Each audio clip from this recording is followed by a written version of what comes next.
Yes? Through that arm, Yeah, around my back, around the hip. over my hip. Yep, you got it. If you haven't noticed, I'm the band master. That's it. Oh, look at that. Every time Brandon or Brady needs a band tied up, you can't figure it out. Look at that. Right hand goes through. Spinny, spinny, spinny. Done. One of our favorite adductor stability drills is the Copenhagen adduction drill, or the Copenhagen adduction plank. It's kind of like a side plank, but instead of really working your obliques, you're working the inside of your thighs. There's a few reasons that this is very important, one of which is supporting hip internal rotation, which is important for deep squatting and many other exercises. It's also going to support your knee position. So if you are somebody who tends to externally rotate and really ride your hip external rotators in the squat, you really push yourself to the outsides of your foot. Maybe you have a lot of lateral quad pain when you're squatting. Working your adductors is one strategy for improving that, because the adductor is going to pull that femur in to be a bit more in line and where it should be. So we're actually going to take you through a progression video today, because the Copenhagen drill is not necessarily one that you would immediately start with. There's a few regressions that we would work people towards before we get to the most advanced variation. So I think we have about 4 variations here, Kyle. Go ahead and get on the ground. Let's show them the first one. Very simple here. We're going to take Kyle into a side plank position. All of these positions, he needs to be pressing into the ground as hard as he can with his hand, and he needs to be pressing in this drill specifically. Bend this for me, Kyle. With this top foot, and this is the only point of contact that he's really going to have. This leg is not doing anything other than kind of being in the way. The main consideration for all of these drills is that Kyle's hips are fully extended. It makes this drill much easier if the hips are a little bit hinged or a little bit broken.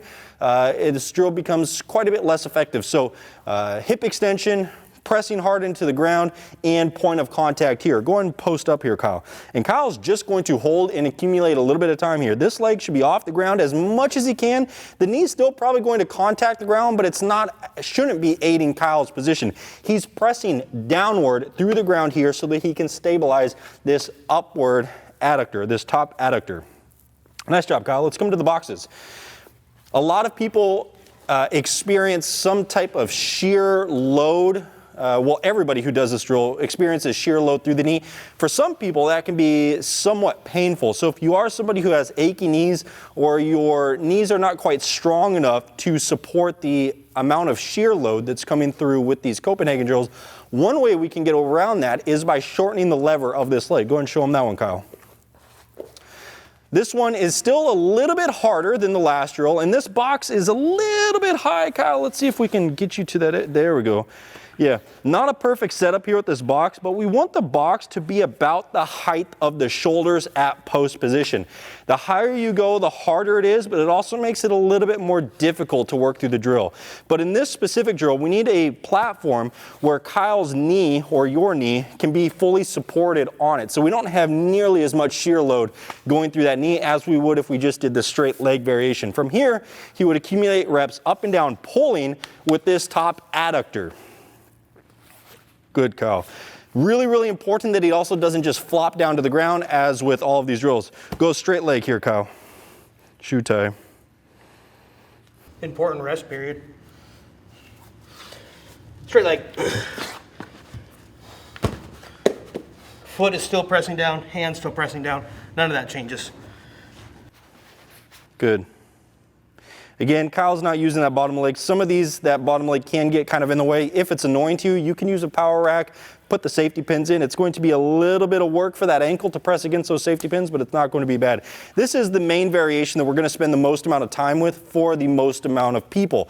We can do reps where we just pause at the top and try to hold and accumulate time there, but we really recommend pressing hard upwards. Kyle, if you still have energy, let's get back up there and I'll talk you through it. Starting position is on the ground here. Kyle's move is to pull upwards. Go ahead, Kyle. And then drop legs slowly and then drop hips. So it's leg and hips. That's going to produce a full length through that muscle tissue. Nice job, Kyle. Let's show them the advanced variation. One other function that we haven't quite talked about with the adductors yet is their role in the rotation of the femur in different exercises such as squatting, even deadlifting, or any type of axial load where you have a lot of hip flexion. Go ahead, Kyle. We have a band set up on a peg that's kind of on there. We have it wrapped around Kyle's shoulder, around his torso, and pulling on this hip. Now what this is going to do is bias this top leg into more external rotation. Kyle's job is to resist that now in this position, and this is absolutely going to light up that adductor. So this is the most advanced variation that we have here. It is band resisted Copenhagen drills. Again, we're really biasing that femur rotation. We're trying to resist movement, and that's what's going to get that adductor working even harder. So if you can do sets of 5 to 8 without the band, just body weight, we recommend adding the band in or some other form of resistance to this exercise. Kyle, you want to show them how you got in there? Yep. So a lot of these band drills can be pretty complicated getting into. Remember, I want it to rotate me open. I want to be pulled this way. So that top hip, same side leg that's supporting, it goes over that top hip. Happens to be same side arm, goes through the band. Same side arm of the leg you're working, through the band, like a backpack strap. I'll rotate around just one full circle until it comes right across my hip. And then I'm good to post on that same leg. Healthy adductors mean better knee positions and ultimately happier hips. Brandon and Kyle out.